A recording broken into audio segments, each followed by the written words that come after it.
παιδιά, είμαι ο Πολύκαρπος Αρχίδης και καλά Χριστούγεννα έχετε.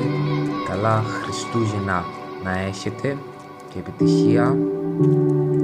Αυτό το βίντεο θα είναι τέλειο, θα το δείτε. Και σήμερα 31 Δεκεμβρίου πάει το Nickelodeon, θα το αλλάξουν και θα βάλουν το Kiddo.